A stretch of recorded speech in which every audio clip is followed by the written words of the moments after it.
Welcome to the Scene Snobs Podcast. Welcome to the Scene Snobs Podcast, everybody. I'm your host, Mick Manhattan, joined as always by my co-hosts on this journey is producer Paul. Absolutely. How you doing, buddy? I'm doing great, man. Revved, excited to talk about movies and everything else, man. And you know what? I am excited because whenever we were talking in the past, and we're going to talk all about your experiences. No spoilers, people. No spoilers whatsoever. But we'll talk about your experiences, what we can discuss. And now the cool thing is it's your first time ever working on a film set. Yes. And for the longest time, whenever we would be talking about working, film and stuff like that, and you're interested in it, and when you're writing, you always talk to me from a point, and you would even mention it, where it's like, I just don't understand what it's like, and now you do, and now you join the ranks, and welcome, brother. A film set is, I've always said, it's the one job I've ever had where I cannot wait to leave at the end of the night, after a 20-hour shoot and maybe like a 5-hour turnaround, which is illegal. but it's the job I can't wait to get back to the next day. Every time. You love it and you hate it, but it's your life. So we're going to talk about that. We're going to get into Paul's experiences, but I wanted to, first I want to start someplace. We were talking backstage before we started the show about kind of sacred things like you would never want to see infringed upon. So like for a lot of sports fans, maybe never using this number, so that's why they retire numbers, right? Stuff like that, or just stuff like you're never supposed to mess with. Like nobody else is ever going to have in hockey the title, the great one. It's always going to be Gretzky. So stuff like that. And you can equate it to movies, TV, whatever. And we were talking, I forget who we were talking about, where I was like, I never. Oh, it was Jim Varney. Yeah. It was Ernest P. Worrell. I was like, I never want to see that remade. Facts. That's a character that was so embodied by the person who's playing it that it just you could find lookalikes. Yeah, you could do AI, you do whatever. But it'd miss. It wouldn't work. It's not Jim Varney. I get recasting some of his other things, like in Toy Story, stuff like that. I understand. But you cannot do, I think that's an iconic character. And another one I wanted to throw out there is Weird Al. Nobody could ever go by the name Weird Al ever again. Yeah, it's too iconic. Yeah, like even the what do you call it? The filmology about Weird Al felt a little weird with Radcliffe portraying him. Still didn't even seem right. But it was the only reason it did feel right to me, and I love that. God, I love that movie. I love that movie. That is such an absurd classic. In fact, you just mentioned it. Now I have to watch it. I love the Weird Al movie. And the only reason it works at all is because Weird Al made the movie. True. He's in it. So if he had no attachment and they made this, he was gave a blessing, was go ahead, I'd be like, it feels icky. It feels like you kissed your cousin and you didn't want to tell anybody, but you got a hard on. And you just don't want to do that because it just feels wrong. But he was involved. He helped write it, so I'm all in on it. And I love it. God, I've rewound this scene. I look for it on YouTube from that movie. The weird. It's oh my God, I'm gonna die. I love this. I should have never thought about this. I'm so sorry, but I'm not. No, okay. I'm curious which scene it is. Now I'm excited. It's the scene where the accordion salesman comes. He's played by what's his name? I think it's Tom Glenn or something like that. He's Lieutenant Dangle on Reno 911. And he comes in, he's trying to sell it, and he's talking to the kid. And he's like, you get all the pussy with the accordion. You get the coolest thing. And the kid's all in on it. And the mom is listening. Or no, the mom comes in afterwards. And then the dad walks in, and he hates accordions. You don't know why. He just hates it. He goes, what's that devil squeeze box doing here? Hey, who are you? And the guy stands up, and he goes, howdy. And he goes, I told you to shut up. And he punches him. And then just proceeds to destroy the salesman with his own accordion. And it's just one of the, it's played perfectly. I don't know why I can't remember the name. He's a character actor. He's a fantastic character actor. That I cannot for the life of me remember his name, but he played the dad in it. I gotta tell you, he was fucking perfect in it. And I wish I'm gonna look him up because I wish I remembered his name. I didn't expect to talk about this tonight, but I just saw him. Yeah, I know, right? Yeah, here we are, and I'm looking him up. And of course, he's such a character actor. He's not even in like the top bill, but he's in like everything. I'm gonna pull it. Toby Huss. I'm pulling up his picture. You're going to recognize him because I feel it's important. Anybody who's listening to this at a later time, make sure you look up Toby Huss because you will know exactly who he is from tons of stuff. American Horror Story especially. You remember this guy? Yes. Yeah. Oh, So yeah, Toby Huss. That's a little small, but my apologies. But that's what you get when producer Paul is on his phone, just fucking dicking around. He can throw you under the bus because you got the producer in your name. I know. I had to share a link. I was like, "Fuck, I didn't do that earlier." And I love it. No, so so this guy, he played the father in it, but the reason I'm raving about him too is I just finished Evil. Okay. Which I think you'll love, man. If you haven't seen it, I started it, got distracted. That's the only problem with other shows, and we need to go back to it. It's very religious from the religious side of things, so it doesn't really deal with ghosts and stuff like that. It's very demons and stuff. Really well done, but they're always like it's kind of like X-Files, a little more watered down, but not too much, honestly. Like once it came over to Paramount Plus, they were letting a lot of stuff fly on that show. Hell yeah, super cool, super well done. I think you'd love it. But he played one of the handlers in it in the last season. I was just like blown away. Like just such a great job by everybody. All right. Oh my God. Is that really you in a wig? That was not the picture I was referring to. No, that's my you. mom. That's your mom. Yeah. That's what I was trying to tell you. I literally look like her with short hair. Let me pick. Well, this is still small. Let me make it big. Okay. I was thinking the other one that you were talking about. I was like, wait, what? Now, in fairness, it was like the same size as Toby Huss's. Don't blame me. I need glasses desperately. Oh, God, dude, it's bad. I do need glasses. When's the last time you got in a check? It's just for like stuff like that. Like, I have never. Okay. Like, that's fair. Like, that's not fair. Like, I did get my eyes checked in like school, blah, blah, blah, blah, blah, blah, blah. Whatever. You look at the board. But that's it. Like that's the extent of my eye check ever. Maybe when I was a kid, but I don't know. I always had really good eyesight though. But in recent years, like I can't really read books. I can't really stuff like that. So I do realize I need to get glasses. And you know what bugs me the most? And my wife is probably sitting upstairs watching, and I don't. Uh-oh. What? I have gray hair now. Nah. Yeah, it's in there. Trust me. I may not look like it, and I thank God for that. I hope I never have to. Well, kind of do hope I have to someday go to 4K. Maybe I'll be doing something right. But I'll have gray hair by then. I'm never going to die. I'll always just go. I don't care. But yeah, even the light parts of my hair, those are grays, bud.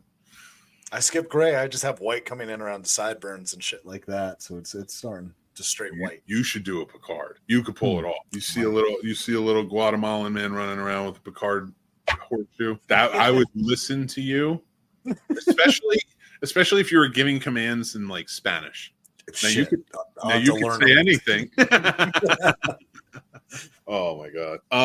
Actually, I've been doing I've been listening to a podcast lately about the basically the genocide of the North American peoples before we came over, all the indigenous people to here, and it is it's horrific. History is brutal, because it's so crazy. Because you do hear, and they get in depth about how the Aztecs would sacrifice people, but why they would do that at the same time, and like even like the scientific purposes to it. And you're like, when you hear that, you're like, it's evil. It's evil, but you look at it at what level of evil is it, right? Because there is. Even fucking the Bible says it, so shut up. So, or no, Dante's Inferno, actually. It's a better book. No. It is. The Jesus parts are cool in the Bible. Everything else, been there, done that. And don't argue with me. I went to Catholic school, I had to write the goddamn thing for the nuns. But I'm always in trouble having to write that. I was like, can I start on a new book? They did not.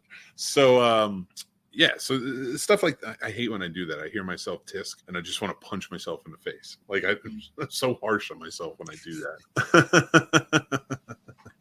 Anyway, that's neither here nor there. We're in a podcast. We haven't even gotten to the topics yet. I did want to talk about. So is there anything sacred that you think that? Fuck, Jesus Christ. Ooh. A lot of times for me, it's more music. So musical scores, such as, you say like Indiana Jones. Like if somebody took like the whole actual score and tried to put it in their movie, I'd be like, get the fuck out of here. Like don't touch that musical score. Well, that's not true. You can make it work in another movie, but it always has to be paying homage to the song. Right. It can never be independent of it. So, oh man. Yeah, that's a good one. John Williams, I would never want to see. I mean, I don't mind if he's covered in the future. Right. I wouldn't even mind if like he was covered in the future and there was maybe some like little changes just to kind of give it a little spark. Right. But not for a movie. Like if somebody was covering it in a concert and they want to add sort of their own flavor at their concert, I'm like, I get that. But you got to start with it. You got to start right. So I don't know. That's my feelings on that. I think that's a great choice. But songs are covered all the time. So yeah, I don't know. Maybe Madonna. Because she kind of stole it herself, but but at the same time, she made it perfect. she made it right. So that is can't really argue. It's like nope. Okay. Nope. Right. And I'm not thinking of what you're thinking of, which now I am thinking of, but that's not what I was thinking of. Anyway, let's talk about Diddy. Oh man. See, and here's the thing with Diddy. I thought he already had gotten indicted and was already like going through it. So I literally had to ask Matt yesterday. I was like, why am I seeing all this shit about Diddy? Like, I thought he was already in jail and shit. He's like, nah, bro. Like, he's just now getting indicted for shit. I was like, I thought this happened months ago when I was K4. It took him this long. Like, fuck, man. They raided his home and he's sort of just been waiting to see what's going to happen. I bet. Dude. Oh, by the way, I'm sorry I didn't say it. I did look at you. I zoomed in. Your mother is beautiful. Thank you. And I see where you get your beautiful features from. It's true. I still maintain you would be an ugly woman. That's fair. But that's not the man. Taking right on the edge. It's because if you ever became one, I don't give a shit. I'm just saying, be kind of hideous, my friend. You're not wrong. At least with my name, I just have to add an A. That's all I have to do. I like that I'm basing this off of a picture of you in a wig that's not designed for you. Nope. Your form, and yeah, so that is where this comes from, and I'm not trying to be hurtful because you are a beautiful man. You are. You're just not a good looking. That's fair. Your mother, very beautiful. You, very beautiful. Me, I'm okay. Thumbs up. Me, last call. Damn. It gotta be that hard. Oh my god. And not even at like a good bar. Oh. Like an old person bar. You'd be at one of those, what do you call it? The elephant people. Not the elephant people, the fucking Moose Lodge people. Yeah. That's 100%. 100%. That's my level. That's my last call level. But I'm confident enough to say that I think I'm top billing in the last call. Like, if it's last call and all like the really good ones are gone, it's like, okay, where is he? Like that sort of, like, I feel like I'm on that level of good looking. Yeah. Hell yeah. 25 years ago, maybe even more. Like, I'd be one of the good ones. 20 years ago, maybe two. 15 years ago, we're pushing it. Maybe not last call. I've seized the day by 11 p.m., maybe midnight. Fuck yeah. So, Jesus Christ. Oh my God, man. So ladies, if you're ever thinking, do men think of themselves as last call? Yes. Yep. Yes, we do. If we're honest with ourselves, we do. 100%. So just waiting for one comment to come up and be like, listen, you're not top billing. So where do you stand with this Diddy information? Since this is actually newer to me, but I am in. Here's the thing: I'm never shocked. I'm never shocked. Right. And it's the messed up part about it is, just based on my experience in life, I'm never shocked. That's not even on a level of where they're at, and I'm just not shocked because I've met celebrities. I know, and I'm not even just saying that it's celebrities. I'm talking about people. Right. We've all got kinks, fetishes. There are some people who take it so far fucking extreme. Right. The scary part is that the more and more stuff like this comes out, and even the more 780 some odd dildos. Jesus. Honestly, I was like, and you know what's funny? I'm not surprised. But here's the thing. I don't care. I don't care. I don't know if he was using them or they were party favorite or whatever. I don't care. Your fetish is your fetish as long as you're not hurting anyone. You're especially not exploiting children. Not hurting anyone, exploiting anyone, especially children. If you're just having parties and it's all consensual and everybody's having a good time, you can have 10,000 dildos. I don't know, and then 70 rooms filled with baby oil. Good on you. But that's not what he's doing. Right. He's a monster. And I want everybody to know that our sponsors tonight at 10inchchallenge.com is the lovely alien head dildo. And, thank you for your sponsoring of this. If you use it, let us know. I'm not good at I'm not even good at real sponsor rates. Thank you, StubHub. I was sitting there waiting. I was like, wait, really? I'm waiting to see this affiliate link at the bottom. I am not doing well with this read. Oh, StubHub. Oh, so yeah, honestly, nothing surprises me anymore. It really doesn't. Even watching that show, Evil, there were some things on it where I'm like, whoa, that's extreme. And they go to extremes. But I was still like, yeah, I can see people doing that though. Just like it's like Rule 34. If it exists, there's a porn of it, right? 100%. Yes, there is. I think that with life, for every kink and fetish that's safe and consensual and fine and dandy and works for people, they're so far extreme because people cannot get enough. Some are addicted to that. They need more. They need too much. So it gets very too bad. It's just terrible. It's just terrible sometimes. If you go too far, I'm not trying to. I don't know what offends anybody anymore. Honestly, I don't really. I'm at this point. I don't care. Like you got it. Honestly, I just don't care. I'm not even gonna explain myself. I'm fucking. See, because I don't care. Because it doesn't surprise me. Because no matter what stance I take right now, or what I say, or how it goes down, if I make everybody happy, they're gonna be pissed. True. Every time. I'm just going to look at you and say, Paul, you're a beautiful man. Thank you. Want to buy a dildo? I don't think I'll start with the alien one first. Let me start with something a little smaller, like a horse dildo or something. I'm going to say this. Diddy's defense should be this. Oh, no. You ever hear of a ghetto slip and slide? Yes. Yeah, it's just trash bags down a hallway. Yeah, I did it all the time.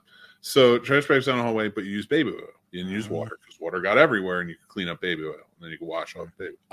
If Diddy was smart, he'd be like, "Listen, we didn't have slip and slides when I was a kid. We did ghetto slip and slides, and I just love doing that. So sometimes we put out the bags, spray things down, and slide all over the place, and have some fun. If he gets off by using that defense, I'm sorry." But not enough people listen to this show for him to get off for that. So I'm not even that angry about it. Jesus. Oh, man. Oh, well, let's see who's Janice. Janice Rico.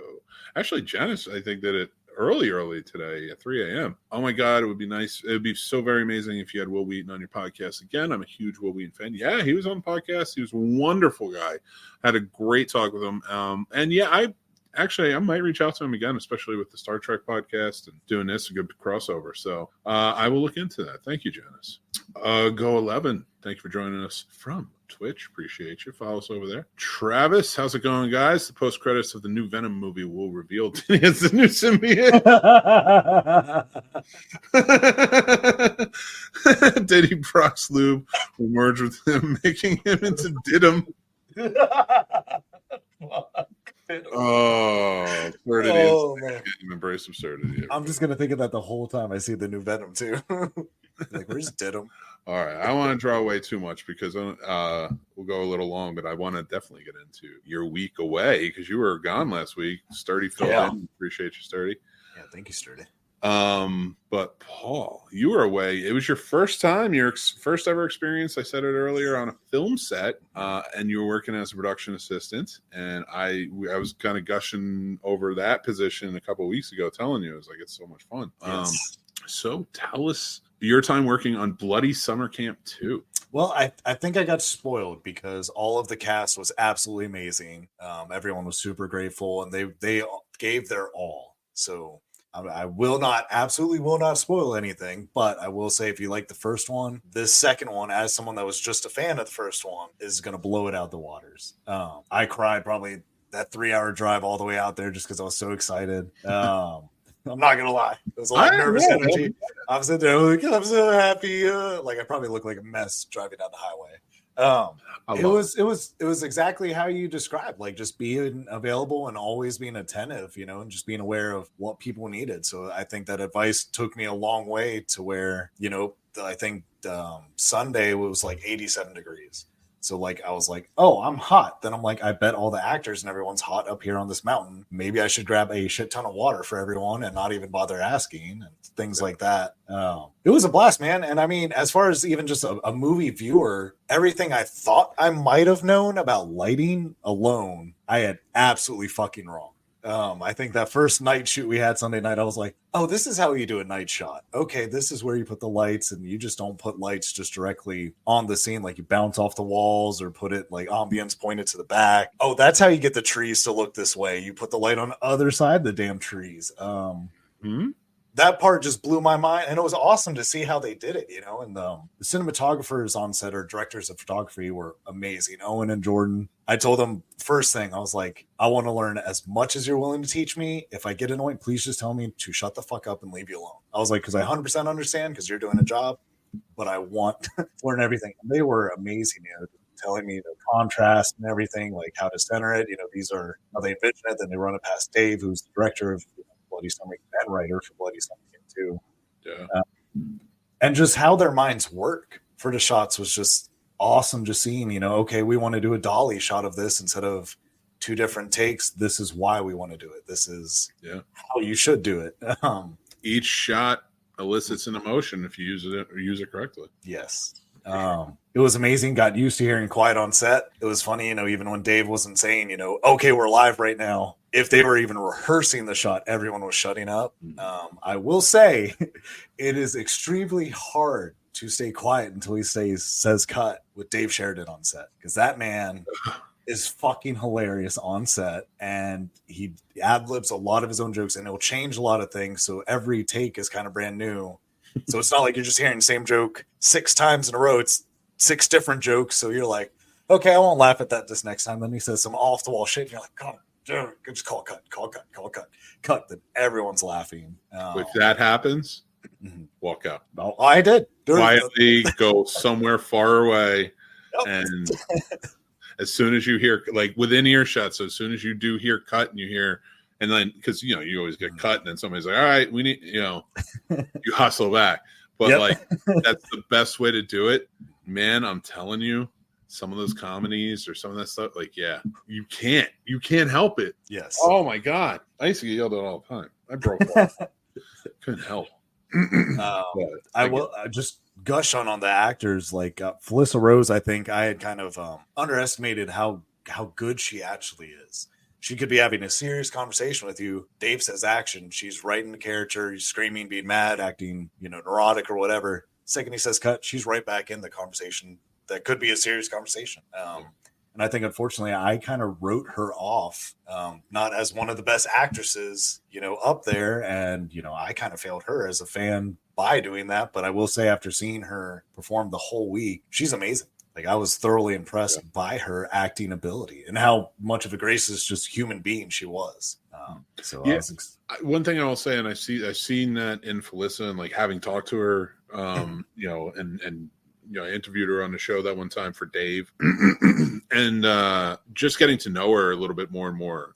Just not on a personal level by any means, but like seeing her movies and seeing what kind of like the character she puts on. It reminds me a lot of like Bruce Campbell. Okay. That's my point of what I'm getting to. Like when I say like I've observed this, like getting to know her.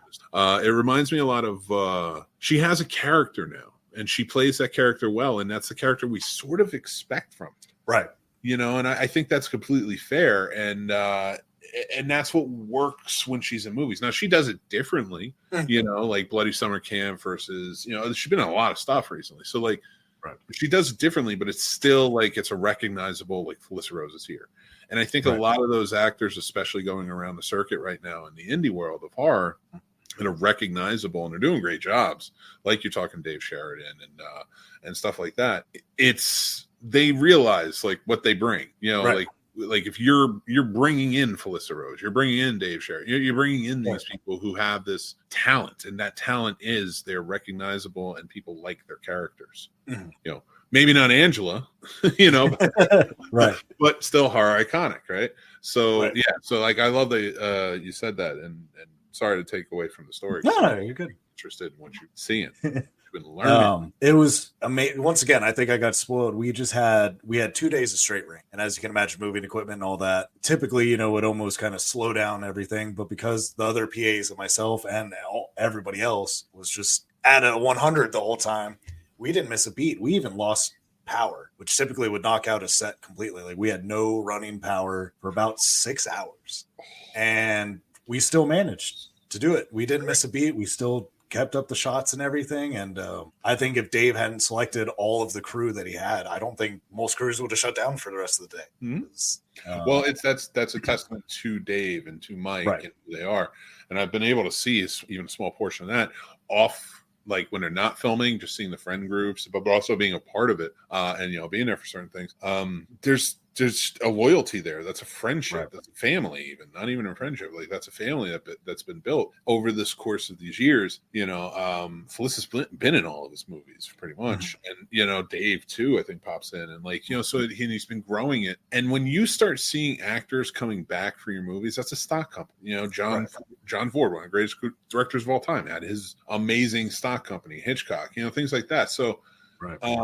Dave is doing something that I don't see a lot of other directors in mainstream and in indie really that they're doing it, and it's building their stock company. I think certain directors are, which is good, and I think that's probably why I think good directors who are experienced and kind of go on, and just listen, I'm going to direct a movie probably very soon, and hell yeah. And I'm going to say straight up, I'm not a good director. I have no high expectations I'm going to do my best with my know-how and surround myself around really good people. But I'm by no means expecting to put myself on like that type of level. Right. So that's why I say there's a lot like only certain directors have this thing. And it's true. Like, we can still name most of the most famous directors throughout the history of film pretty easily, not saying there aren't other good directors that make great movies, but like really great directors, right? Who have that thing that just sparks. I think Dave has it. He builds a good stock company. That's a good sign of it. And he does well. And it seems like everybody respects him and is loyal to him. So, yes, and that's not to put anybody else down. I think other people can as well. Right. But I'm talking about somebody who started directing movies and built a team of professionals. Right. Want to stay together, work together, do these projects for him. I'm not talking about, hey, I'm going to get my best friend, we're going to make some movies with our other best friend. Like, that's not the same thing. Right. That's not a stock company. Stock company they're all professionals coming together under one umbrella, usually a director. So so that's I love that you are even getting that. Right.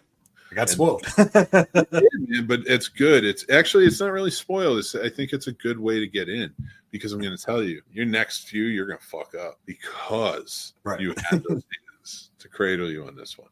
You'll fuck up, and it'll be okay. Mm-hmm. It will be okay. Just be honest and do your thing, and then keep going.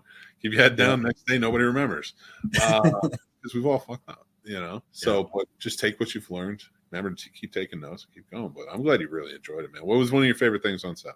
Just learning how to set up and take down the Fonza lights, honestly, and learning the difference between the 500 and 300. Because I think Owen, one of the first times we were switching set, he's like, "Yeah, I grabbed the 500." I grabbed the 300. He's like, "Oh no, I said the 5," and I was like, "I'm so sorry. Like I just saw Fonza and just grabbed the wrong one. That's on me." And then just asking him, just being because in my mind I was like, "Well, can't you just I didn't argue with him, but in my mind I'm just thinking, well, can't you just set the 500 lower to get what you need with the 300, which is not the case. Exactly. And just him teaching me the differences, and it just made sense. So, I'd probably say midway through the week, a lot of times for certain scenes, I'd be able to pick up, okay, he's definitely going to need the 500 for this, not this, or vice versa. Which made his life easier, because a lot of times he'd be like, all right, we need to pack up, the 500 to move, and be like, it's already packed. Yeah. Okay, cool. So, so just for anybody who's looking and wants to look up lighting, I think it's Forza. I'm sorry. Yeah, when you said Fonza, I was like, wait, is it Forza?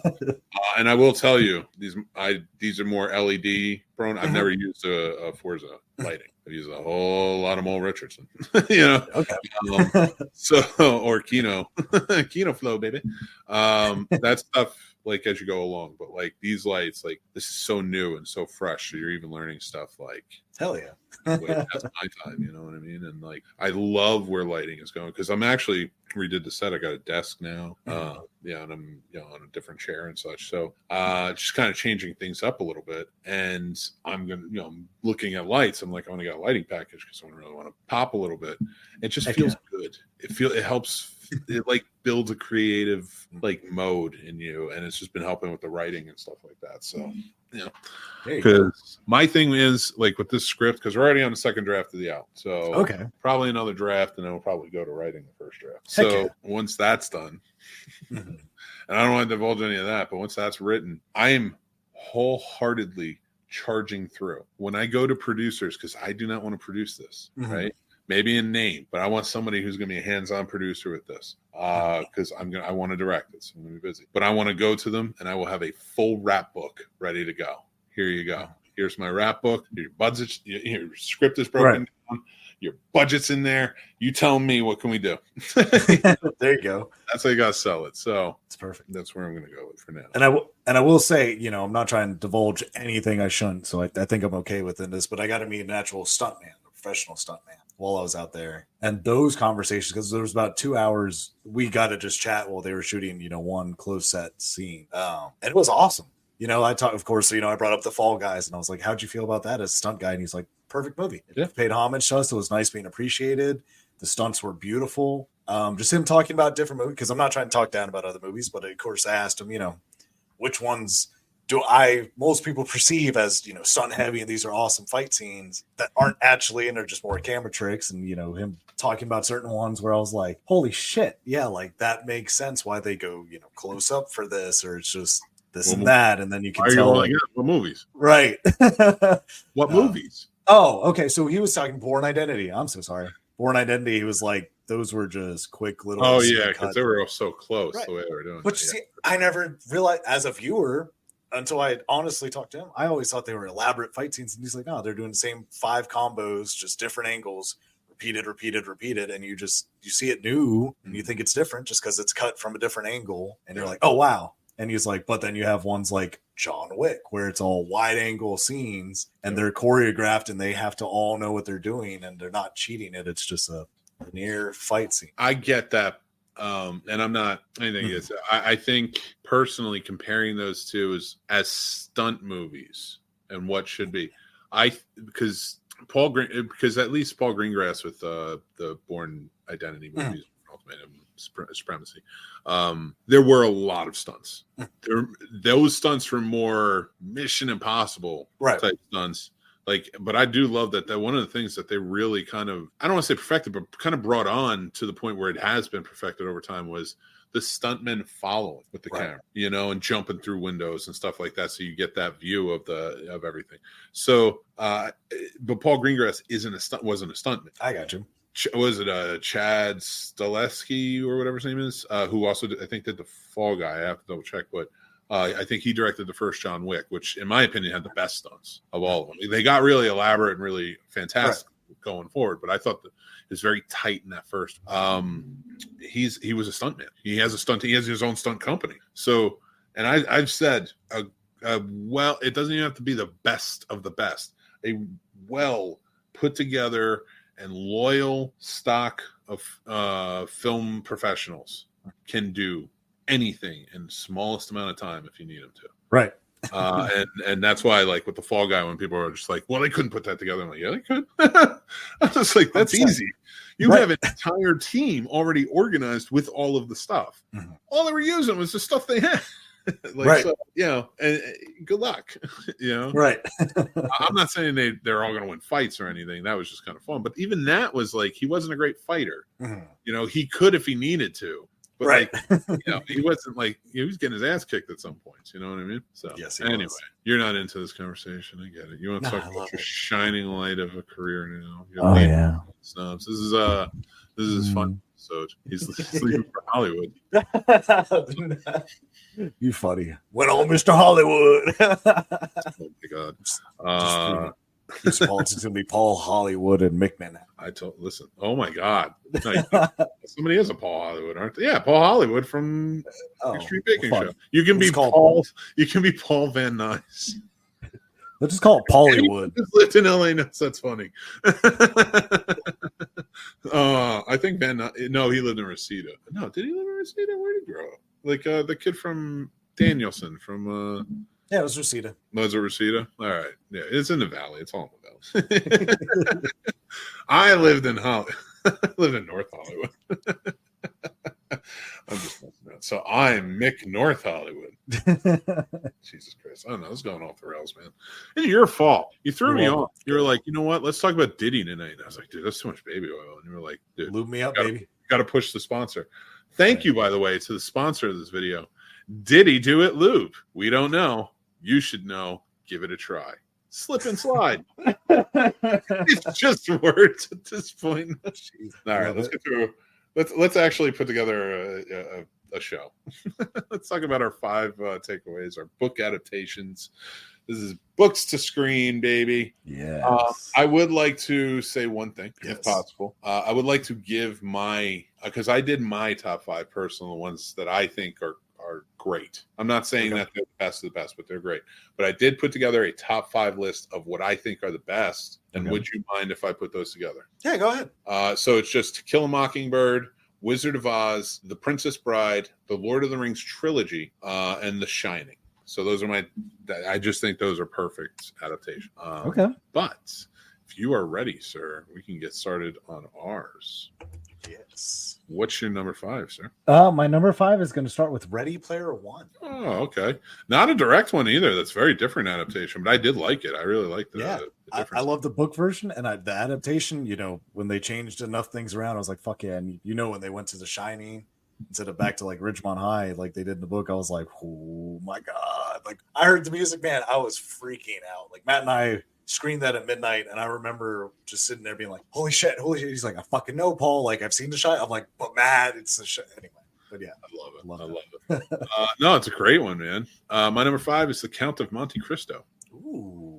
Favorite book growing up. And I loved it. So, and I love the movie. I think they did such a great job. What's your number 4? War of the Worlds. And I went with the Tom Cruise one. Ooh, okay. I like it. Yes. I like that a lot. Mine would be Jurassic Park. I forgot that was a book. I read that book up and down after that movie came out. I was so into it. And it's so different. It's so different. A lot of different things about it. If you haven't read the book, go check it out. I will not spoil books here. That's one. I will if they're shitty. I don't think you should read it. I will. But no, I don't like to spoil books because I think books should always be timeless. But where were we? So I said Jurassic Park. What's your number 3? My number 3 is Village of the Damned. Wow. From the Midwich Cuckoos, right? Yep. Very nice. Very nice. I like it. My number 3 is V for Vendetta. Ooh, that's a good Graphic one. novel, this one. Yeah. I think that's one of the better graphic novel adaptations to movies that I've seen. So, disagree? You don't like it? Or No, I like it. that I guess intrigued me. The night I met Mary, I asked her, I was like, what's your favorite movie? She goes, V for Vendetta. And I go, that's intriguing as hell. No one's ever said that to me before. Not that nobody's ever said they didn't like it or anything. I'm just saying nobody said their favorite movie is V for Vendetta. So it made me more interested for sure. So good pick. And it's a great adaptation. So and what's your number 2, sir? My number 2 is actually Lord of the Rings trilogy. Nice. Very nice. It is so good. It's so good. It's not one of my, I mean, it'd be on my top 10 for sure. But out of these are my top 5. A lot of them too. Well, V for Vendetta I read before the movie came out. Count of Monte Cristo I read before the movie came out. Jurassic Park, I saw the movie. This next one, I was not a fan of the book either. But I love this movie. I think it's a great adaptation. Said the word already. Oh, wait. You said your number 2. What was your number 2? My number 2 was the Lord of the Rings trilogy. Yeah, Lord of the Rings. So, I'm so behind. Is Adaptation with Nicolas Cage. Oh, okay. I think that's his best movie. And that's saying something because I think he's made some truly amazing movies. It's such, if you haven't seen it, see it, but read the story behind it. Try to read the book if you can. I didn't dislike it. I just didn't really like it. I was like, it's just, but there's quite a few books in that realm that I'm just like, but I did love the movie. Very animated tonight, but yeah, so Adaptation. Love it. You get 2 Nick Cages in it. So what do you got for me? What's your number 1, sir? Okay, so I wanted it to be The Shining, but I didn't want to go too generic with it, so I went with Fear and Loathing in Las Vegas. Love that movie. Love that book.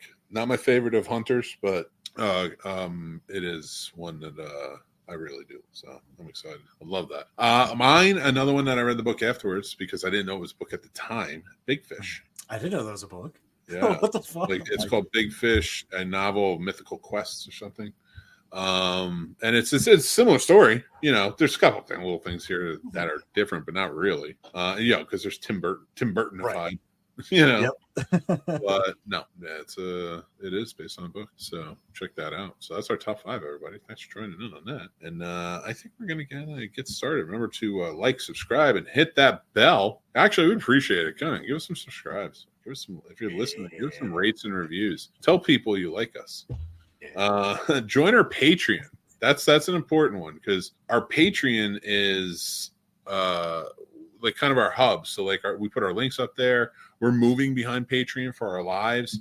So how that will work is the Scene Snobs Podcast will be live on YouTube and it will be live on Patreon. But that's it.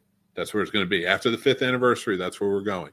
So you have to go over there. You can watch it on YouTube, but it's going to go over the whole episode, and we may be starting early with pre-shows and stuff. Will, after the live, goes only unlisted behind the Patreon, so you can only find the whole show.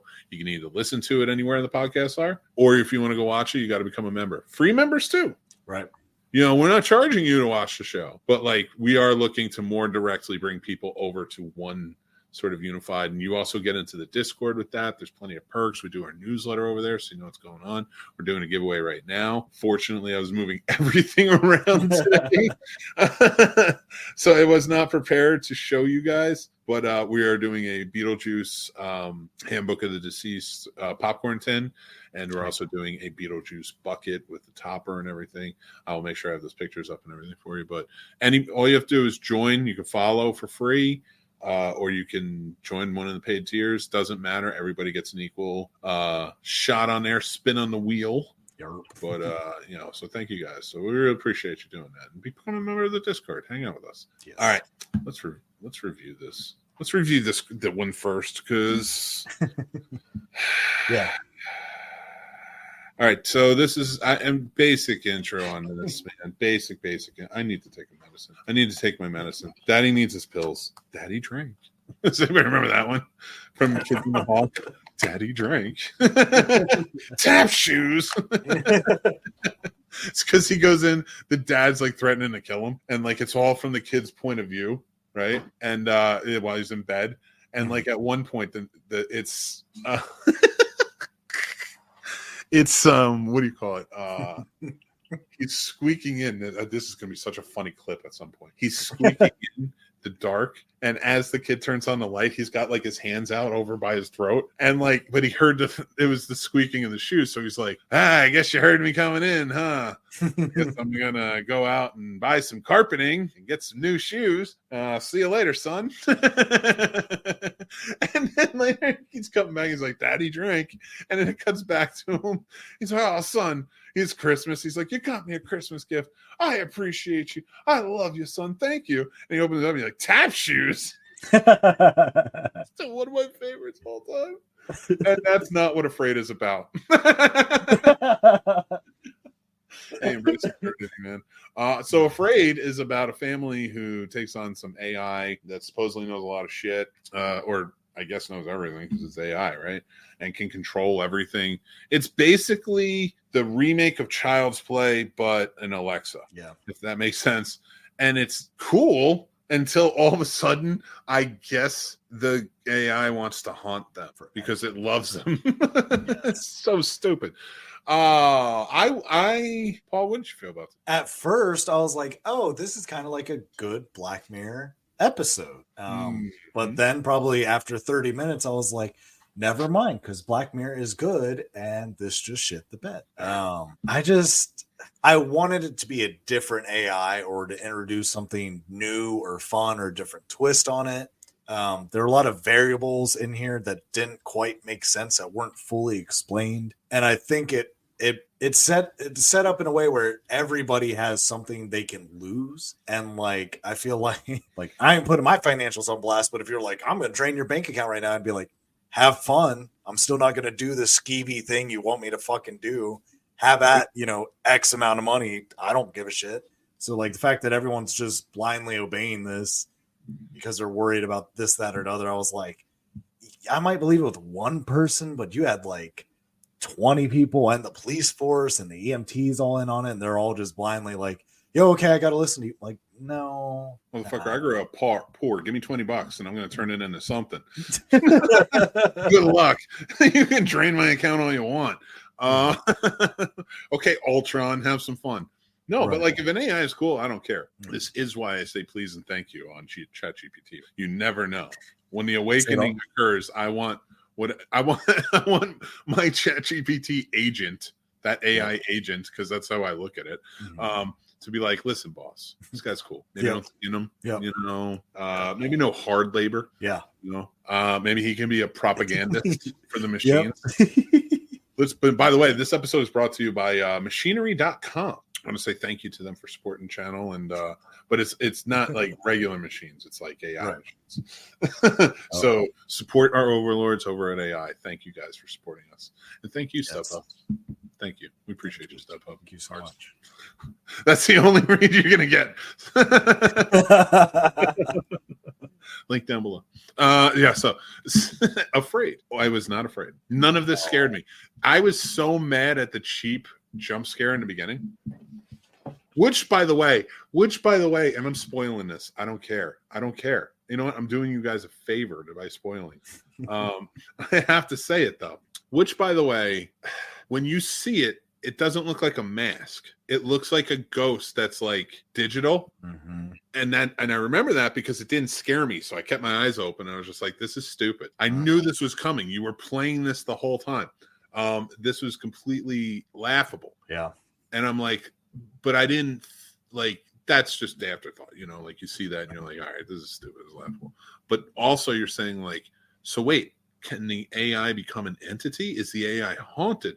So now my brain is kicking on. It's like, oh man, this could be interesting. Kind of like, what was it? Shocker. Yeah. Or Ghost in the Machine back in the day. Stuff like that. Like, I'm like, this could be cool. Like where maybe a psychotic person who was killed took over the AI and now knows all and is like attached itself to his family. That I thought like, this would be really interesting. That's not what this did. No. They didn't even explain the AI at all. It's just a mystical, magical AI that exists. Because the thing that was supposedly controlling it, which not a data center. Yeah. It's just hangy things. It looks like it belongs on Krypton. Yeah. And when he breaks it, he finds out it's like paper towel tubes painted gold. Yeah. I'm like, none of this is interesting. I was like, what is his name? David Jasmine or whatever his name is, who's in one of the best horror movies of the year, in my opinion, is now also in one of the worst horror movies of the year. It's just, this was so bad. Let's just give her ratings. And I think I was being kind because I like John Cho. I like what's her name? That's Sam Waterston's daughter. I'm sorry I can't think of her name, but I don't mind her. I like her when she's in other movies, and I liked her in this as a mom. I was like, you'd be a good mom character in something better. Yeah. You know what? Actually, I got it. I'm going to rewrite it right here. I've been saying this for years. They need to remake Mr. Mom, and they need to do it. They need to do it with Winston Duke as the Michael Keaton character. If you remember him, he played. I think he played the eight man, and that's his character in the comic book. I realized, but I can't think of his name in the movie rather, in Black Panther. And he was in Us. He was Us. He was a father in Us. I think he would, even that goofiness in Us. Mm-hmm. If it was switched to comedy, he would play a great Mr. Mom. And she should play the mom. I feel like those two characters would be good, and then you can get a bunch of kids in there, and then that would be fun. So that's what happened with Afraid. I didn't want to talk about it, so I made up a different movie. Hollywood, stop this stuff. Yeah, please. Paul gave it a 2, and I gave it a 1.5. This movie is terrible.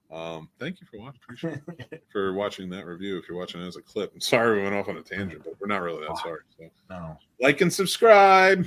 The tangent was better than the fucking movie. I think the movie I made up is better than the movie. You're right. This is one I'm excited to talk about. Yes. Transformers 1, baby. I liked Rise of the Beast last year when it came out. I didn't mind Bumblebee. I thought it was pretty good. To me, by that point, I was too far past caring. Mm-hmm. I was like, it's cool. I watched recently for the 40th anniversary the Transformers movie from the 80s. Okay. That was cool, to be able to experience that and such. Again, just as an adult, it's been a long time. And it holds up for what it is. Like, it's a classic. So I think that garners that, like, it holds up. People can love it, But I was done with Transformers. I didn't even want to watch this one. This was on the list to watch, and I really didn't want to watch this one. My kids wanted to watch it; they were all into it, and they love Transformers. I don't blame them because the shows are still pretty good for kids and stuff like that. But these movies, man, Rise of the Beast, like I said, was pretty good. Bumblebee, not bad. But it was coming on the heels of, like, not caring. Mm-hmm. Transformers 1 has won me back. I wanted to say that now. It has won me back. I had so much fun with this. I don't have a problem with Transformers. I like the story of Transformers when told right. Comics do it.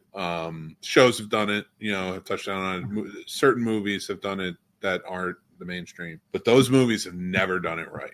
And has never been good, in my opinion, the way you could really tell the story of Transformers and what they are. This movie, although for kids, and everybody can go see it, but primarily for kids, it has a viewing option. Yeah. It is made for them, for their viewing, with their viewing in mind, I should say. Blew me away. I love the heart of it. I love the fun of it. I love the seriousness of it. I love the backstory to it. I'm not saying it's a perfect movie by any means, but I would love to see a continuation on this. Yes. Sorry, my long-windedness. Thank you for dealing with that, but what did you think, man? So this is how I think they should do when they revisit generational movies that they've come out with over time, because I think exactly like you said, I enjoyed it.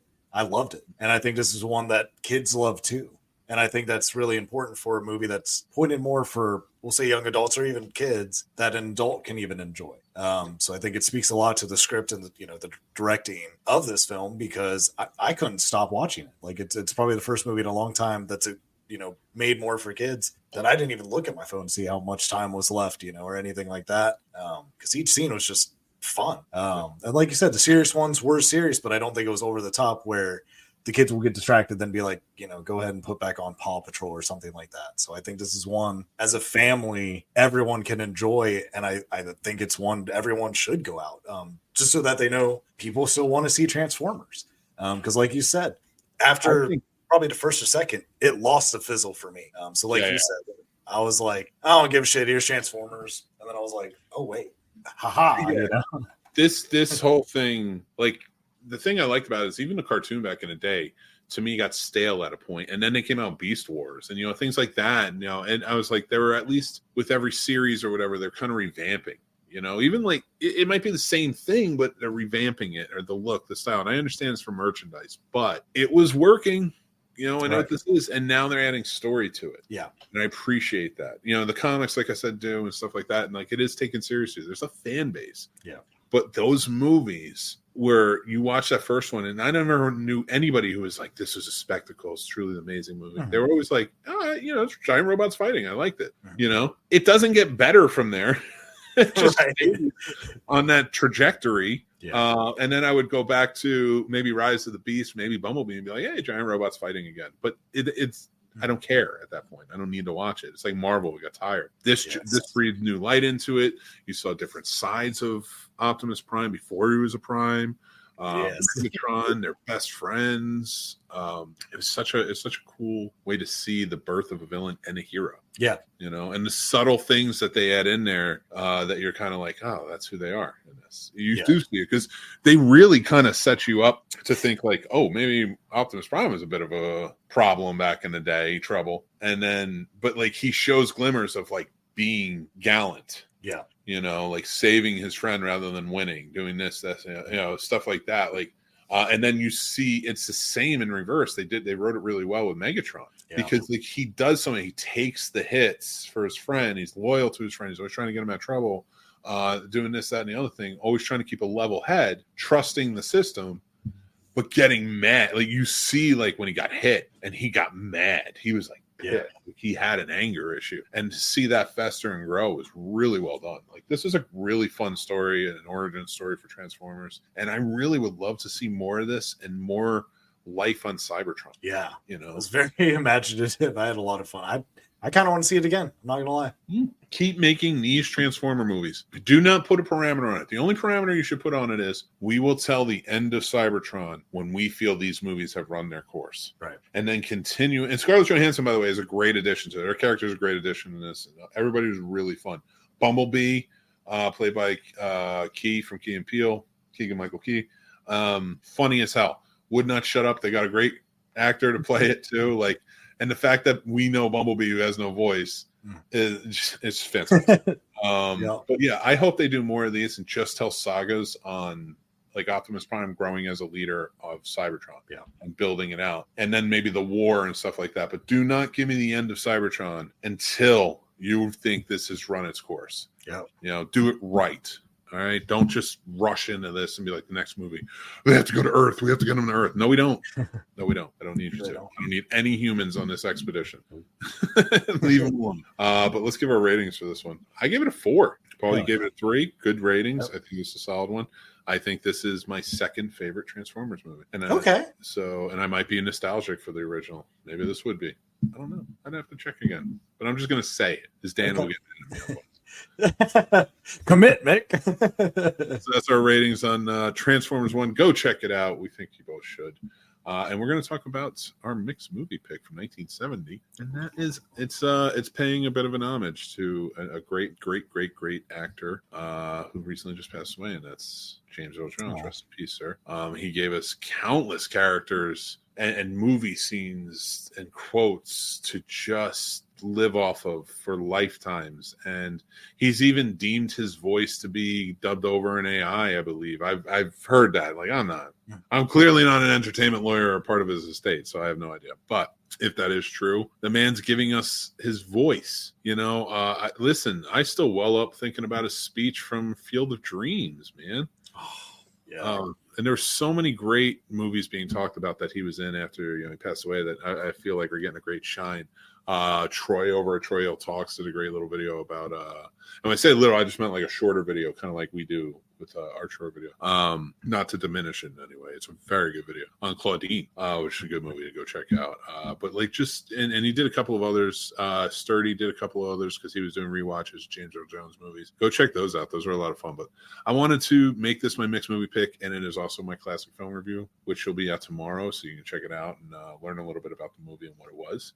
So I will save the story for you, but it deals a lot. It's based on a true story, and it deals a lot with racial Tensions, Turn of the Century, things like that. So not the turn of the century I was alive for, the other one. The 1800s, 1900s. But yeah, please go make sure to go check that out on the channel tomorrow on the Classic Film Review. Learn more about the movie. Enjoy it. And I want to say thank you guys for watching. And thank you, StubHub, for sponsoring this video.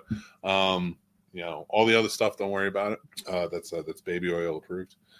Diddy approved. But thank you guys so much. If you do want to go to StubHub and get tickets, which I did, and I can't wait. I just got Steve Martin and Martin Short tickets for me and Mary. So yeah. Yeah, so they're coming. They're gonna be around. So at the National Harbor. So yeah, excited for that one. That's gonna be fun. I can't believe I just announced that. All my would-be assassins are probably out there waiting for me. I'm gonna go. I know. If I put you in my pocket, it would be over. I just like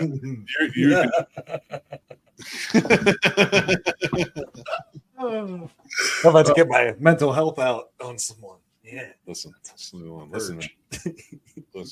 Handle my light work. That's what I'm saying. No, wait. No, I'll just tell you to handle my heavy work. I don't want to do the heavy work. I'll do the light work. Mold now. I have gray hair now. I'm going to reside in. I actually had a thought today that was very intrusive and bad. Uh-oh. And my intrusive, I mean stupid. It was a stupid thought. I sat there and thought to myself, I wonder how old I need to be to get into like an old person facility. I was like, should I just resign myself? This was a madman thought I was having in that moment that I was just driving. And I don't know why it popped in my head. I think I just passed like an assisted living facility. Yep.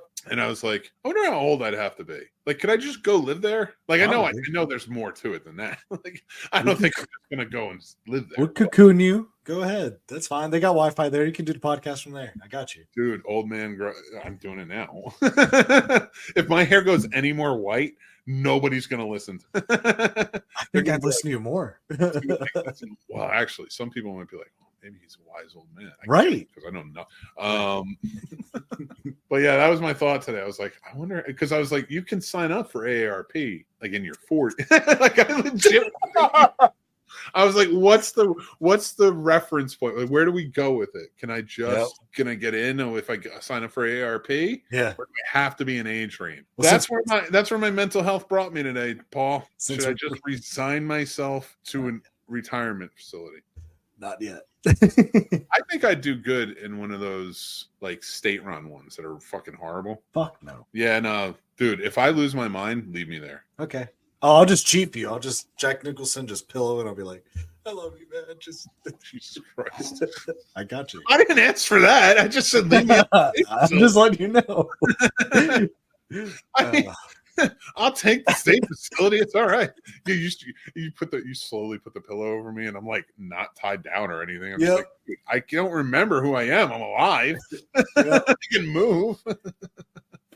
Okay, I'll remember who you are. Oh man. But well, everybody, that's the scene. Hope you enjoyed it. Yes. Did you enjoy it, Paul? I sure did. Did you enjoy tonight's rousing episode? Yeah. Got half a chub right now. I'm ready to take care of it. I love it. So we got 2 more episodes until we get to our 5-year reunion, 5-year anniversary episode. It's crazy.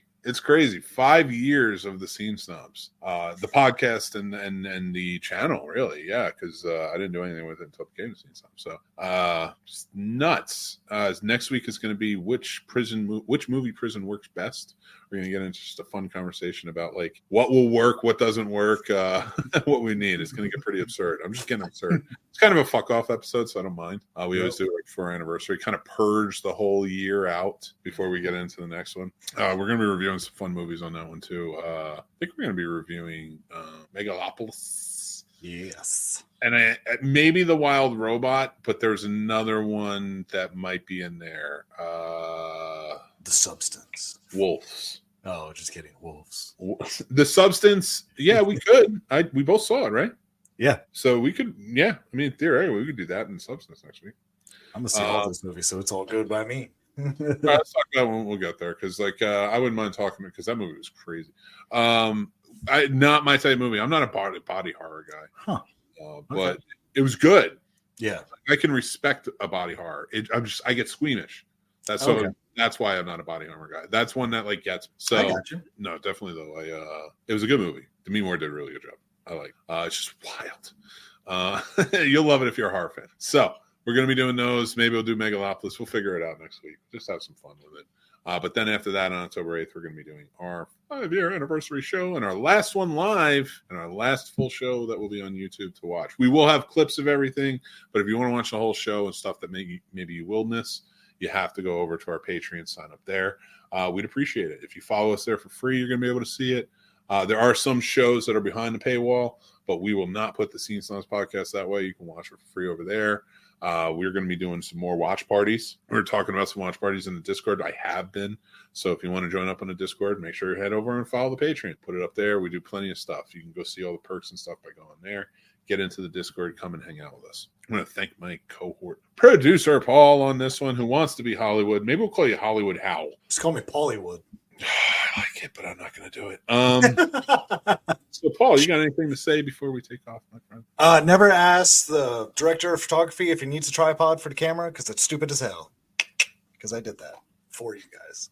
Always have it handy just in case. If they say sticks, you run. That's what it comes down. Well, if you're not in camera, don't touch the sticks. If you're not in like an indie production, I say, yeah, most of the time you're going to be, if you're PA and you're going to be doing a lot of things, and you probably will be working camera at some point. But on a regular set, if anybody's out there, if you are not the assistant camera operator or the second assistant camera operator or the camera operator or the DP or Christopher Nolan, don't touch the fucking camera, don't touch the sticks. And the same goes for lighting and all the way down. Ask first if you don't. But that's the best advice I could give. What you got for me? What do you need? What's your advice? Oh, that was my advice. But I guess keep watching, keep listening, keep living the magic of movies, you guys. I'm not ending the show until you say those words. I want to say thank you all again. Thank you if you join up on the Patreon, hang out. Like we said, we're doing a giveaway, the Beetlejuice Cup and the Beetlejuice Popcorn Bucket. You can go see it over there once you join up. We actually can see it for free. We have pictures of it. But until next time, I'm Mick Manhattan from the Scene Snobs. Remember to like, subscribe, and hit that bell so you know when more episodes of this and other movie shows that we're putting out come out. If you're listening to this on the podcast, give us a rate, review, and let us know what you think. We really appreciate it. Join up, hang out with us, have a good time. We love movies, and we know you do too, so join the Snob Nation. Remember to be kind, stay classy, and take care of yourselves because that's important. And I will talk to you soon.